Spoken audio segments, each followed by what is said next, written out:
I've got Judie Russell, and Judie is from Ireland. You're from Cork, aren't you? I am. It's the part of Ireland that keeps the rest of Ireland afloat, isn't it?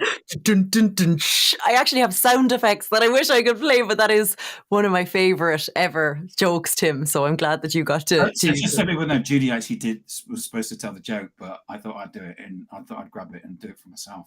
I think it worked better coming from you anyway, because like I just seems to land flat every time I try it, and I'm the only one laughing. So you made me So laugh. Judie, where can before we start talking, I always want to make sure that you get an advert about where people can find you.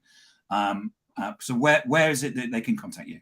I'm a lucky person who managed to get all of my handles at the Vid Academy. So it's at Vid and Academy, thank God. So I didn't have to, go underscores or socials or officials or anything like that. Like I All got in that. early. Yeah.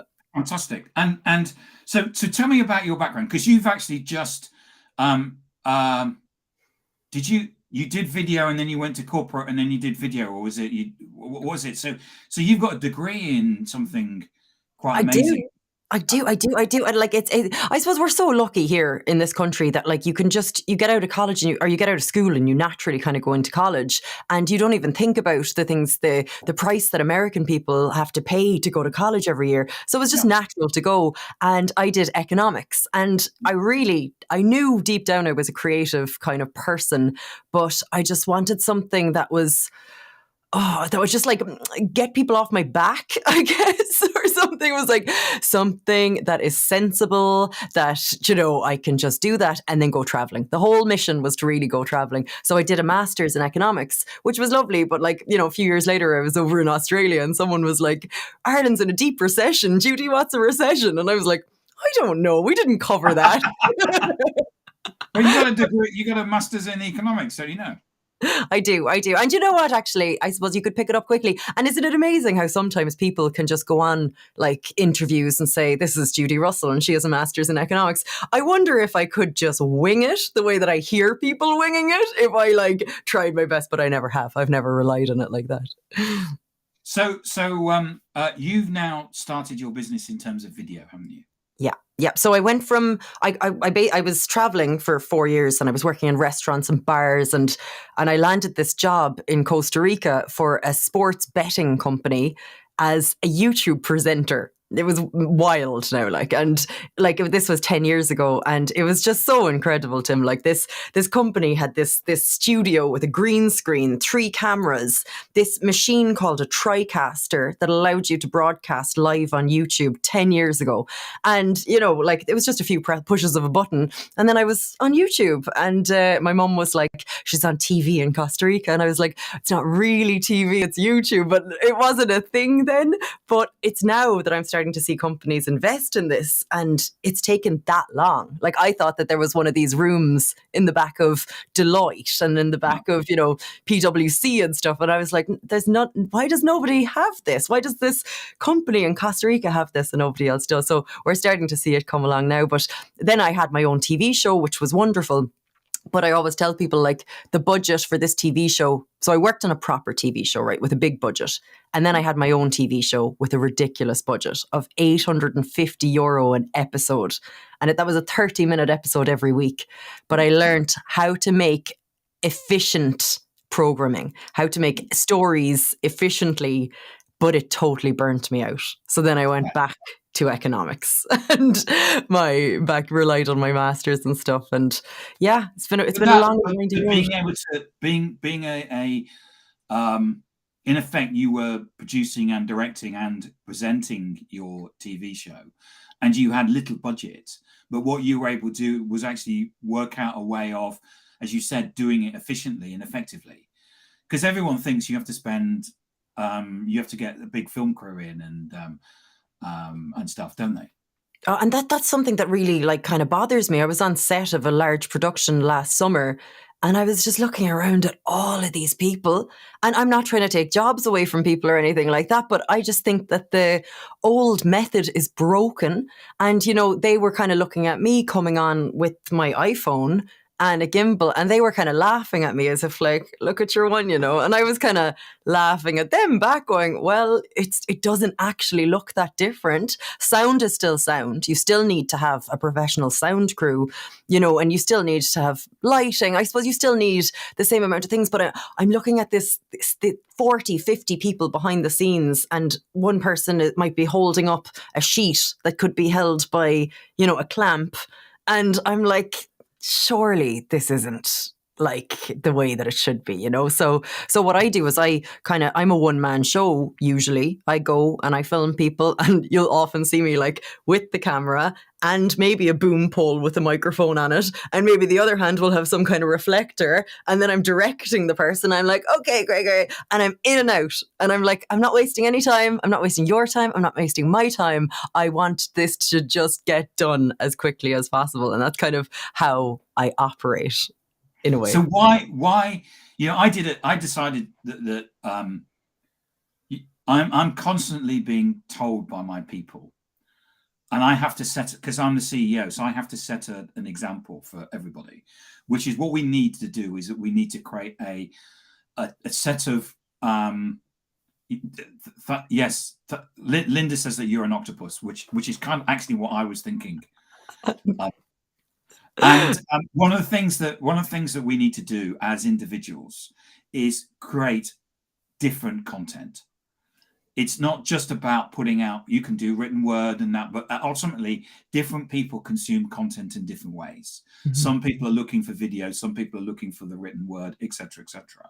So as part of your content mix, you need to do video. 100%. Question mark. Yeah. Would you think that you sometimes don't? Would you disagree? Well, I'm probably like a lot of people, which is, as you can see, I'm not 25. When I grew up, a camera was something you kept in a cupboard, and you brought it out at special occasions, and you took a snap, and then 18 months later, you took it down to Boots and got it developed. Video was just like nothing. And then, of course, now I can go out, and I'll go out in the evening, I'll take 3 photos, and you put it on Instagram, and it's like that. But we have to have video as part of our content mix. But why do you think that we should create video? Question to you.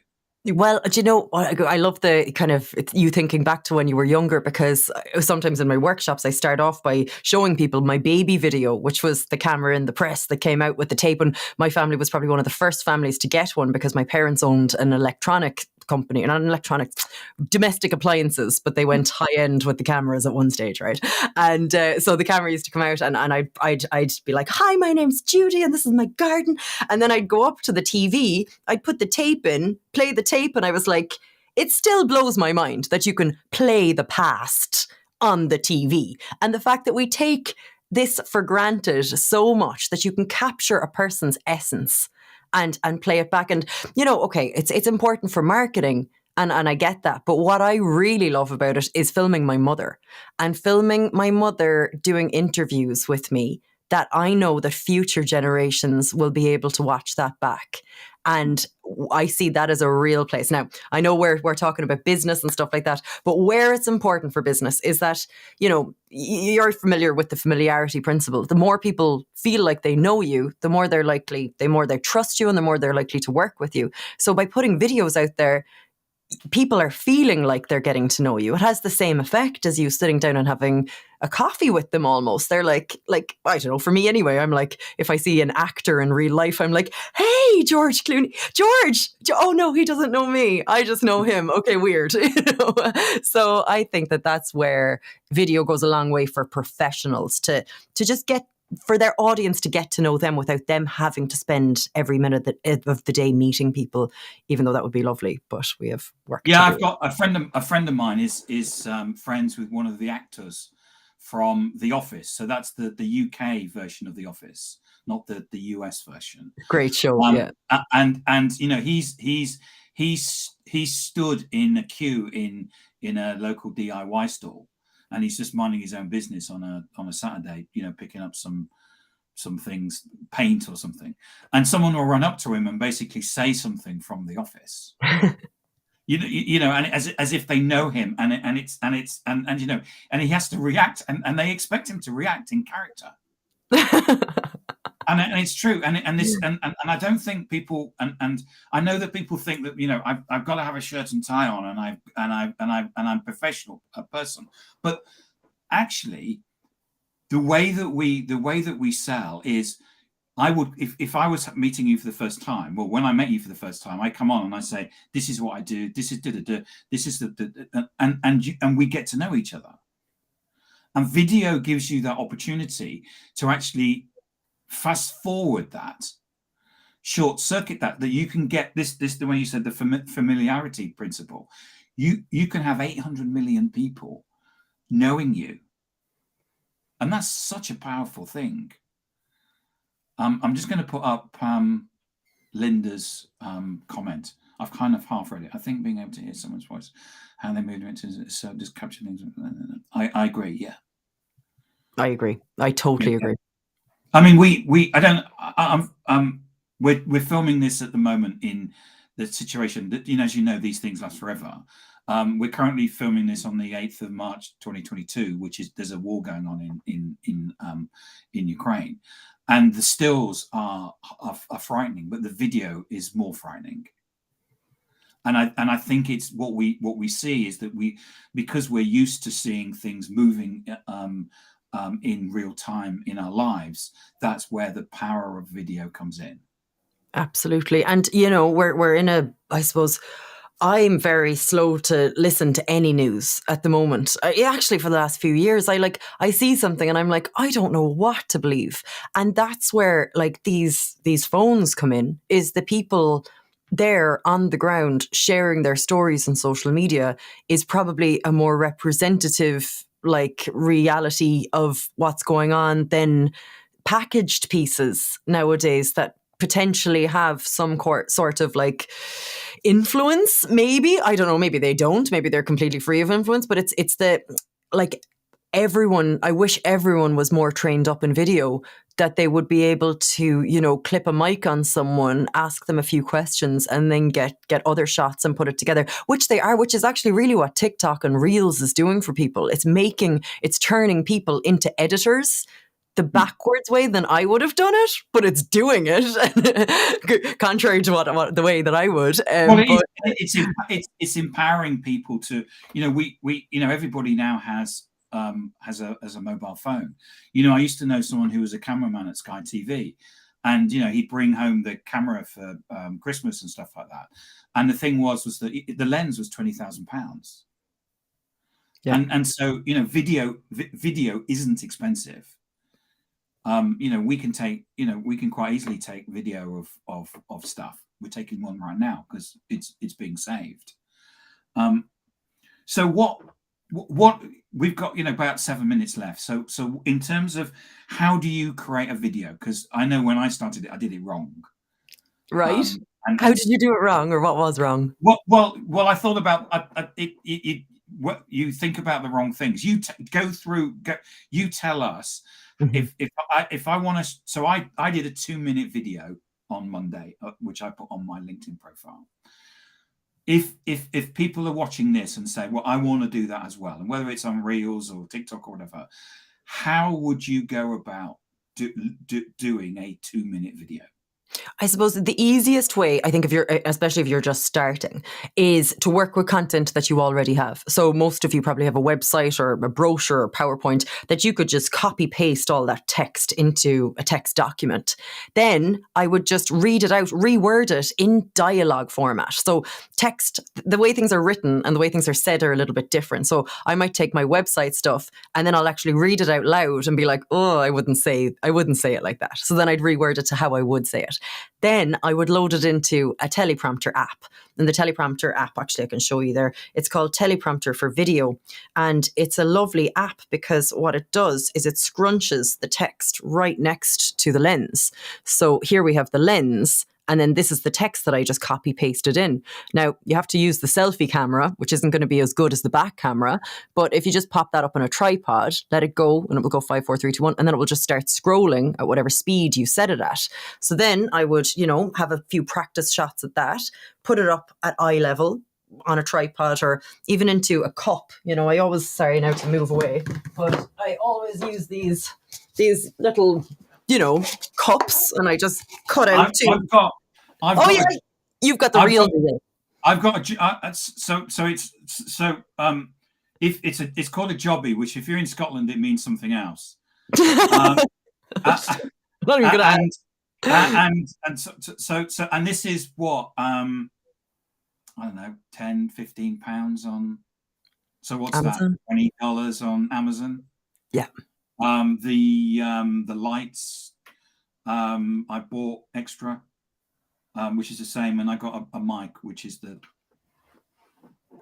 wonderful. And that is the thing, actually. Like I like, in my workshops, I'm like, don't buy anything, make your own tripod. You can't. I love the Costa Cup. Yeah.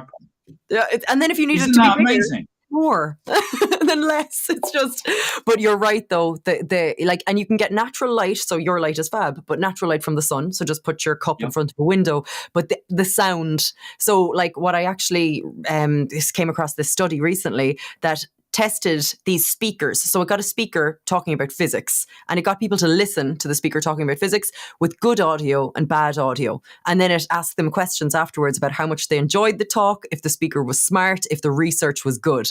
In all of those questions, the results were that when the sound quality wasn't as good, that the speaker was less smart, that the research wasn't as interesting, and that I think that the research wasn't as proven or well founded. So audio quality is so vital. We've all been on Zoom calls where people are I'm just in a coffee house, and you can't hear what they're saying, and it's frustrating. It is, isn't it? So I think buy a mic. I would always suggest to people to purchase a mic, but even if you can't, just be closer to the phone. The shot is probably going to be, you're going to be a little bit invading people's personal space a tiny bit, but I'd rather you be invading their personal space than your sound quality be dropped. And just make sure the room is quiet as well. And don't forget, don't look at the camera.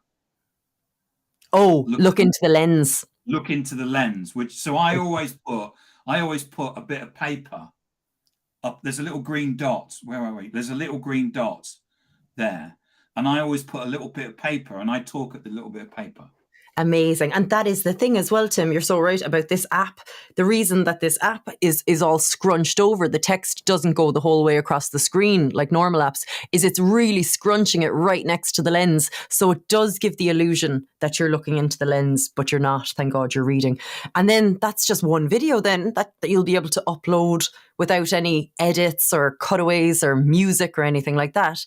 And then make your next video better. Learn how to add music to your next one. Then learn how to add your logo to your next one. So, I put up an Instagram post that seemed to resonate with people the other day. And it was like this cartoon of a guy. And he's like, I want to get good at something. And then the cartoon next to him said, well, you have to be bad at something first. And it's so true. So in terms of fast forwarding it. So what about, you've done a couple of those. What should you do in terms of, developing? The thing that I didn't do when I first started was I didn't sit down and develop a script. Yeah. What I've learned now to do is actually plan and actually spend time planning what I'm going to say. The other thing is when you want to get good is to use something like Apple Clips. Yeah. Which is a free app where you can basically, so if you see these people on YouTube when they're moving and then they change into something else, they can do that. And so I was told how to do interrupts. Brilliant. Because one of the things I didn't do it on Monday, but what I've done is I've spoken, and then your next bit of speech, you'll find me wearing a different color t-shirt. And then I talk a bit, and then I wear another different color t-shirt. So I'm using interrupts, and I use Apple Clips to do that. But to do it in the first place, you have to come up with a script. Absolutely. So in terms of you talk about story spines and developing a script. Just talk about that for us quickly. So I actually have 8 whole steps for developing a script for a good video now, not just for like, a short video for Reels or something. Like I try to get people to make videos for the homepage of their website. So the first thing I do is the 5 W's. I'm like, why are you making it? Who is it for? Where is it going? How are you going to measure success? That's one thing that people don't really ask themselves at the start. I'm like, give yourself a metric, give yourself 1,000 views across all platforms, see if you hit that. And then for your next video, boost it up to 1.5 and see if you can get there. So that's step 1. Step 2 then is choosing your preferred platform. So say, Tim, you're going for LinkedIn, then it's probably best to be under 2 minutes and in landscape. If I was going for TikTok, I'd be probably under 1 minute and portrait. So you're choosing duration and aspect ratio. Then I'm going into storyboarding. So I love like the pencil and the eraser, and I love sitting there and like drawing stuff out. And I feel like it gives my brain a different perspective, or gives it time maybe to make decisions while I'm like drawing my stick figure. And these drawings are terrible now, but they're like red t-shirt, green t-shirt. You can kind of like put those in and you're like, okay, now this is starting to make sense. Now I know what to say.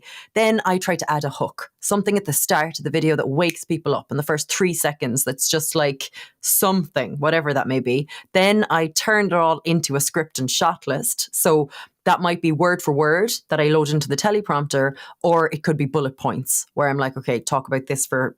And then I'll also be very rigid in terms of determining the duration. So if the first scene is talking about the purpose of the Vid Academy, I'll be like 20 seconds. That's 3 sentences. What can I get out in 3 sentences? And sometimes then I will script it word for word to get that out. And then the final thing that I think about then, the final step, I think I've skipped one somewhere, but not to worry, is legal considerations. So is there anyone in my video that I need a release form for? Do I need, is the music under Creative Commons? Am I using stock shots from a site, and am I sure that they're okay to use? And then just making sure that everything is owned by me and is fully mine. So I never use other people's clips, even though, people are like, but you can use that under the fair use policy. I'm like, I just, I don't even want to get involved in it. If I can't create it myself, I won't bother, So that's kind of my planning process, very sped up. Good, that's fantastic. And I think it's great. What we've been able to do today is walk through in terms of what equipment do we need to get up running quickly. Just to do some very small steps in saying, you just need to do it. Yeah. There's a certain amount of, can I say GFDI on I don't, why am I asking myself if I can say like, there's a certain amount of, just do it. And then there's, what we can do to actually enhance it and get better. And as you said, if we start and just expect yourself to be rubbish.